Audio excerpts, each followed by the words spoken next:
নরম খোলসের কচ্ছপ soft sell turtle আমাদের মিষ্টি জলের এক গুরুত্বপূর্ণ বন্যপ্রাণ। স্রোতযুক্ত ও স্রোতহীন নদী, পুকুর, ডোবা, খাল, বিল বা নালায় এদের দেখা মেলে। জলজ উদ্ভিদ, শ্যাওলা, উভচর প্রাণী এমনকি পচাগলা দেহ খেয়ে এরা জলকে পরিশোধিত রাখে, অর্থাৎ প্রকৃতির নিজের ক্লিনার বললেও ভুল হবে না এদের। কিন্তু ভুল ধারণা এখনও সমাজে আছে। কেউ কেউ মনে করেন কচ্ছপের মাংস নাকি রোগ সারায়।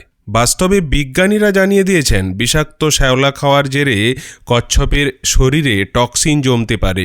সেই মাংস খেলে মারাত্মক বিষক্রিয়া, এমনকি মৃত্যু পর্যন্ত ঘটতে পারে। তাই পরিবেশের জন্য ভালো হলেও মানুষের স্বাস্থ্যের জন্য একটি বিপজ্জনক খাবার।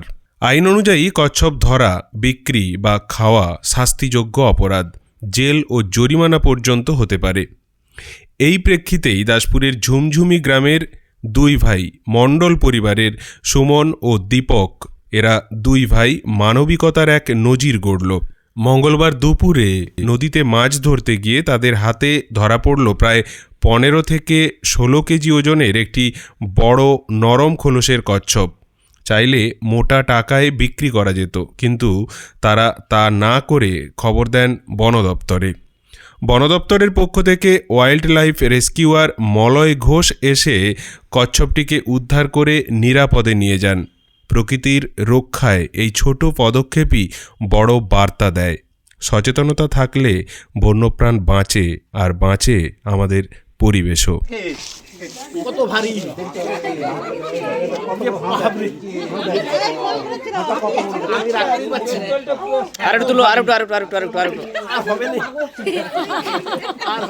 আমি সুমন মণ্ডল আর আমার দাদা দীপক মণ্ডল।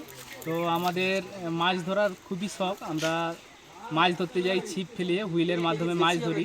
সমস্ত জায়গায় টিকিট পুকুরে আরও মাছ ধরতে যাই। তো সেহেতু আজকেও আমরা বেরিয়েছিলাম মাছ ধরতে। আমাদের সামনেই একটি নদী, জলাশয়, সেখানে মাছ ধরতে যাই এবং সেখানে আমরা ছিপগুলি ফেলে দিয়ে কিছুক্ষণ বসার পর আমরা দেখি যে একটি ছিপ টানতে থাকে। তো আমরা ভেবেছিলাম অনেক বড় মাছ হবে এবং প্রায় 1 ঘন্টা সময় লাগার পর আমরা সেটিকে দেখতে পাই। তো সেটি মাছ নয়, অনেক বড় সাইজের একটি কচ্ছপ, যেটি আমরা সচরাচর কোথাও দেখতে পাইনি। তো সেটি দেখার পর আমরা স্থানীয় সংবাদের, যেহেতু আমরা স্থানীয় সংবাদের সাবস্ক্রাইবার, আমরা স্থানীয় সংবাদে অনেক ভিডিও দেখে থাকি, সচেতনতামূলক ভিডিও অনেক দেখে থাকি, সেহেতু আমরা এটা চিন্তাভাবনা করি যে স্থানীয় সংবাদের মাধ্যমে বন দপ্তরের হাতে আমরা এটি তুলে দেব এবং স্থানীয় সংবাদ থেকে বন দপ্তরের নাম্বার নিই এবং ওনাদের সাথে কন্ট্যাক্ট করি। ওনারা এটিকে নিয়ে আসার জন্য বলে, যেহেতু সেখানে জলাশয়টিতে জল অনেক কম থাকার জন্য সেখানে ছাড়ার উপদেশ ওনারা দেননি। তো আমরা এটি বাড়িতে নিয়ে আসি এবং নিয়ে এসে ওনাদের হাতে এটিকে তুলে দিই। ওনারা এটি জলাশয়ে ছাড়বে, বড় জলাশয় দেখে। তো আমরা খুবই খুশি ওনাদের সাথে কন্ট্যাক্ট করতে পেরে আর ওনাদেরকে এটি তুলে দিয়ে।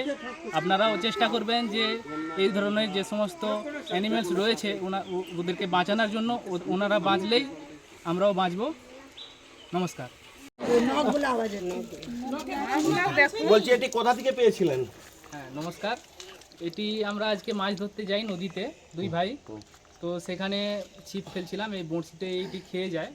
তো এটি অনেক বড় এবং আমরা এটিকে সঙ্গে সঙ্গে পাওয়ার সাথে সাথে মলয়বাবুকে ফোন করে ওনাকে জিজ্ঞাসা করি এটি কী করা যেতে পারে। সেখানে জল অনেক অল্প ছিল, সেই কারণে আমরা ওনার সাথে কন্ট্যাক্ট করি, নাহলে ওখানে ছাড়তাম। তো উনি বললেন যে জল যেহেতু অল্প, সেহেতু আমাকে এখানে নিয়ে আসুন, আমি ভালো জলাশয় দেখে এটিকে রিলিজ করব। সেই জন্য আমরা এটিকে এখানে নিয়ে আসছি এবং ওনার হাতে হ্যান্ড ওভার করলাম। ঠিকানাটা হলো এটা ঝুমঝুমি, দাসপুর 1, আশিস মণ্ডলের বাড়ি, খুঁটি কারখানা।